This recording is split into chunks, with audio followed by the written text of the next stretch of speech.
Hey guys, আবারও চলে আসলাম তোমাদের মাঝে আরও একটি নতুন প্যানেলের ভিডিও নিয়ে। তোমরা আমার স্ক্রিনে দেখতে পাচ্ছ, আমি কিন্তু আমাদের মেন আইডি দিয়ে গেম প্লে করতেছি।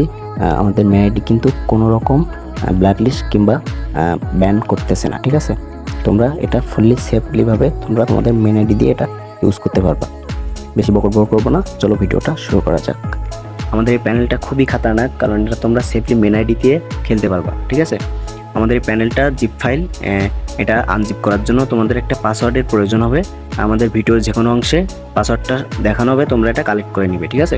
তারপরে আমাদের টেলিগ্রাম চ্যানেলে আমার বলতে পারবে ফেক ল্যাক মোডস, এটা তোমরা প্রথমে ডাউনলোড করে নিবে। তারপরে 3 ডটে চাপ দিয়ে সেভ টু ডাউনলোড এখানে চাপ দিলে তোমাদের ফোনে ডাউনলোড হয়ে যাবে, ঠিক আছে? এরপর তোমরা যেটা সার্ভার অ্যাপ ওপেন করবে, তারপর এখানে ডাউনলোড, তারপরে টেলিগ্রাম আসার পরে তোমরা এখানে যে ফাইলটা ডাউনলোড করলে ওটা এখানে দেখতে পাবা ফেক ল্যাক মোডস। এটা হলো জিপ ফাইল, এটা আনজিপ করার জন্য তোমরা এর উপরে ক্লিক করবা।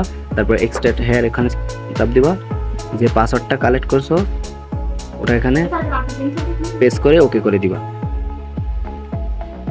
তারপরে এখানে দেখতে পাচ্ছ ফেক ল্যাক মোডস একটা এপিকে ফাইল চলে আসছে, এটার উপরে ক্লিক করবা, ইনস্টল এখানে ক্লিক করবা।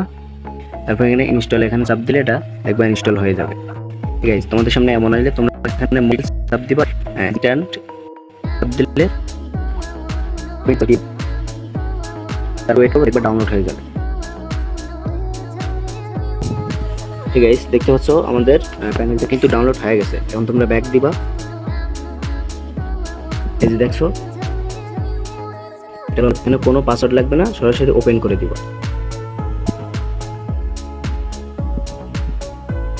ওপেন করার পরে TAL এখানে একবার ক্লিক করবা।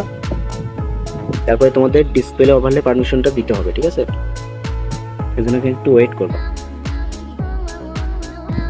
ঠিক আছে, এখানে দেখতে পারবা এখানে যে ফেক ল্যাক মোডস, এটার উপরে তোমরা ক্লিক করবা। তারপর এখানে এটা অ্যালাউ করে ব্যাক দিবা। দেওয়ার পরে তোমরা আবারও ওখানে চাপ দিবা, দিয়ে এখানে অ্যালাউ করে দিবা। এটা টিকমার্ক করে এটা অ্যালাউ করে দিবা। দেওয়ার পরে এখানে আবারও চাপ দিবা, দিয়ে এখানে দেখবে এই যে তোমাদের হ্যাকটা চালু হয়ে গেছে। তোমরা এটার উপর ক্লিক করবা, এখান থেকে তোমরা বাটনগুলোর সাইজ ছোট বড় করতে পারবা। তারপরে তলায় যে টেল লেখা আছে এগুলা অ্যালাউ করে দিলে তোমাদের বাটনগুলো শো হবে। তোমাদের যে বাটনগুলো প্রয়োজন এগুলো এখান থেকে অ্যালাউ করে দিয়ে শো করে নিবা, ঠিক আছে? তারপরে এখানে করার চিহ্নতে ক্লিক করলে এই যে দেখো তোমাদের বাটনগুলো এখানে শো করবে। বুঝতে পারছো? আজকে ভিডিও এই পর্যন্ত। সবাই ভালো থাকো, আল্লাহ হাফেজ।